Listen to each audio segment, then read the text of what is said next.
Your life as a medieval torturer. You were given the job. You were not chosen because you were cruel. You were chosen because you did not ask questions. That mattered more. The order was delivered without ceremony. No explanation, no warning. Just a statement that your life had changed direction and would not be allowed to change again. You remember the room where it happened, not because it was important, but because it was ordinary. A table, a chair, a voice that spoke as if assigning work, not responsibility. You will take over. No one asked if you were willing. Willingness was irrelevant. You were led through corridors you had never entered before. Stone walls, narrow passages, doors thicker than necessary. The kind of doors built to keep sound from traveling. You noticed that before anything else. Sound was the real problem here. They showed you the space where your work would take place. They did not explain the tools. They did not need to. You recognized them from distance alone. Shape, weight, purpose. You understood without touching them that they were not designed to kill. That realization stayed with you. The first time you stood outside the room, you heard voices inside, not screaming, talking, pleading calmly as if reason might still apply. You were told to wait. Waiting was part of the job. You stood there longer than expected, long enough for the voices to change, to shorten, to lose structure. You learned then that time did something to people before anything else happened. Time broke them first. When the door finally opened, you were told to enter. You did not look at the person directly. You focused on instructions, on position, on what was required of you. Looking at faces created memory.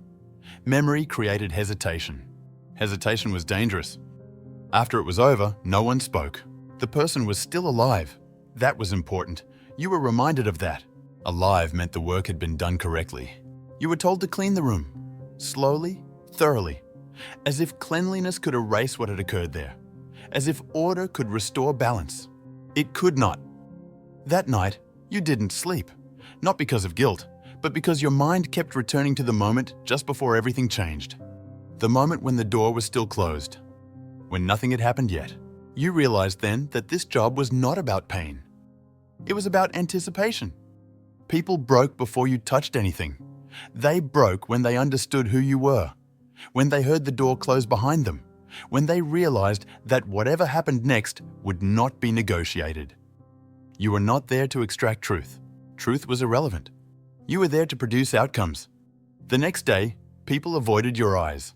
Word traveled quickly, faster than official announcements, faster than reason.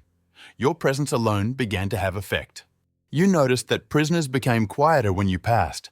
Guards stood straighter. Conversations ended. You had not done anything new. You had simply been assigned a role no one wanted to imagine themselves in. That night, you went home alone. You always would. Your hands were clean. Your clothes were intact. Nothing visible marked you. And yet, something fundamental had shifted.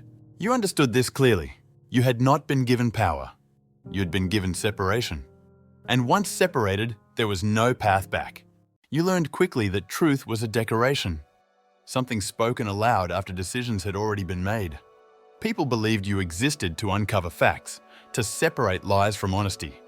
That belief made your role easier for everyone else. It allowed them to pretend there was a purpose beyond fear. There wasn't.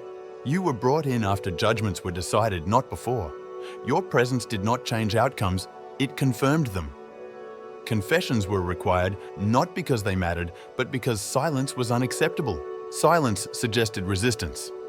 Resistance suggested disorder, and disorder frightened those in power more than falsehood ever could. You noticed how often the same words appeared in statements, the same phrases, the same admissions. People learned quickly what was expected of them. You did not have to teach them. They taught themselves. You stood in the room while questions were asked by others. You were not the one speaking.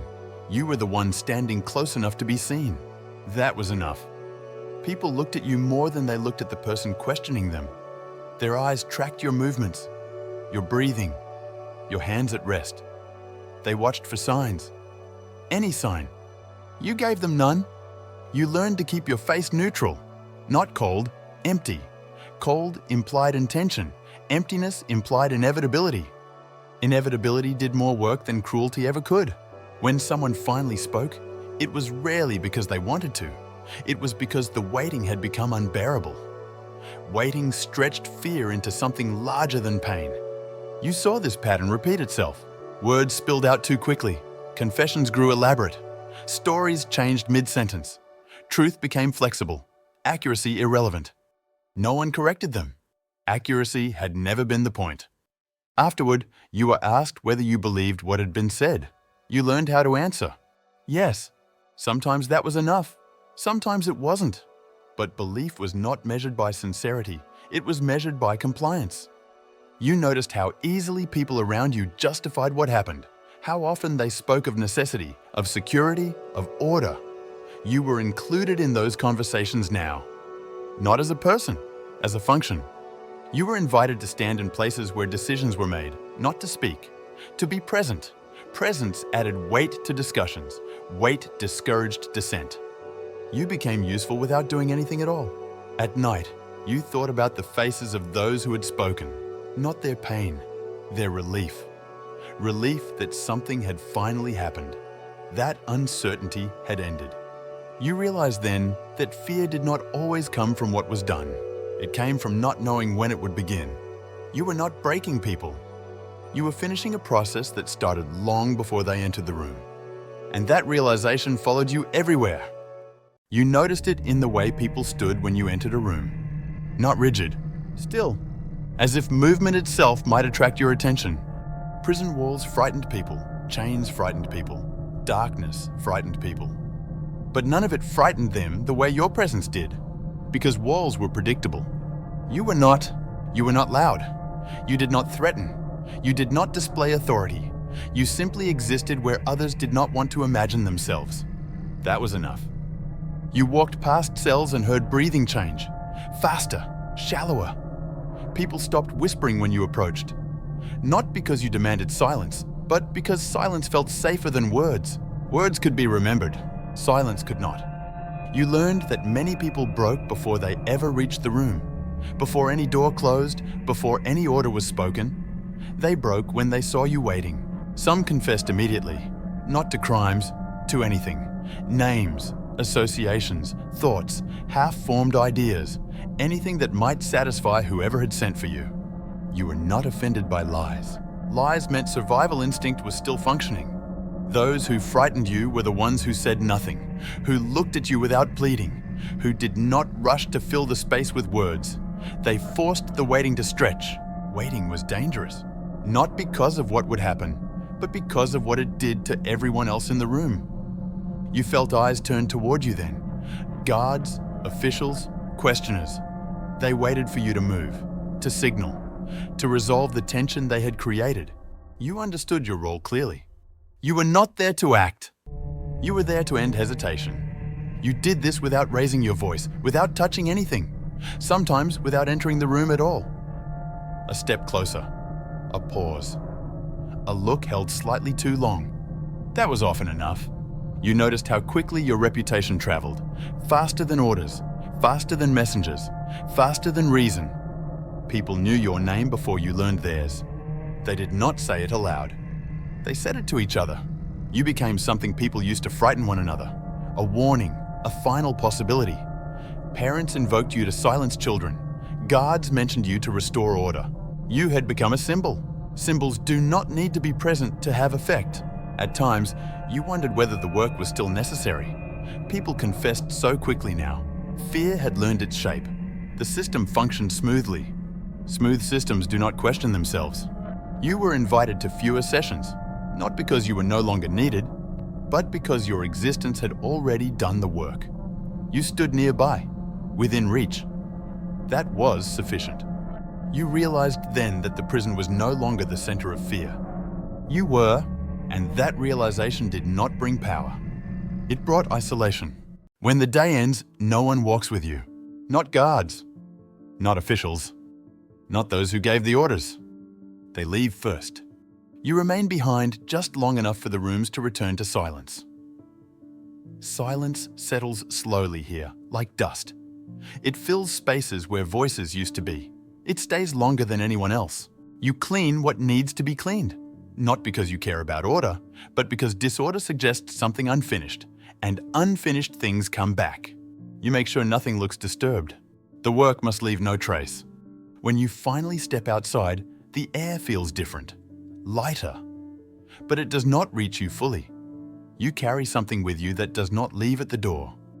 People make space when you pass, not openly, not dramatically, just enough to avoid proximity, just enough to remind you that whatever role you played inside does not end when you leave. No one speaks to you unless required. Conversations resume behind you. You hear your name sometimes, quietly, as a warning, as a reference, never as an invitation. You go home alone. Your living space is small, sparse, easy to maintain. You learned long ago not to surround yourself with things that suggest permanence. Permanence invites attachment. Attachment invites loss. You wash your hands, the water runs clear. It always does. There is nothing visible to remove. That does not help. You sit in the quiet and realize that your body has learned a strange reflex. It waits, even now, as if something might be required of you at any moment, as if rest were conditional. Sleep comes in fragments. You dream of corridors without doors, of voices that stop when you turn toward them, of rooms where something has already happened and you are always arriving too late. You wake before dawn, alert for no reason. This becomes routine. You think, sometimes, about who you were before this role was assigned to you. Not fondly, just distantly. That person feels theoretical now, like a story you heard once and no longer remember clearly. People will say you had power. They are wrong. Power belongs to those who can refuse. You could not. You were not feared because you enjoyed what you did. You were feared because you represented something no one wanted to acknowledge. That the system required someone like you to function. And systems do not protect those they use. One day, this role will end. Quietly, without ceremony. You will be reassigned, dismissed, replaced, or forgotten. Someone else will stand where you once stood. You understand this. You do not imagine redemption. You do not imagine forgiveness. You imagine continuity. The system will continue. It always does. You lie down knowing one truth with certainty. You were not chosen because you were cruel. You were chosen because you could endure being separated from everyone else.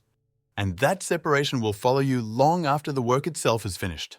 You close your eyes. Tomorrow, someone else will fear your name. And you will wake up alone again.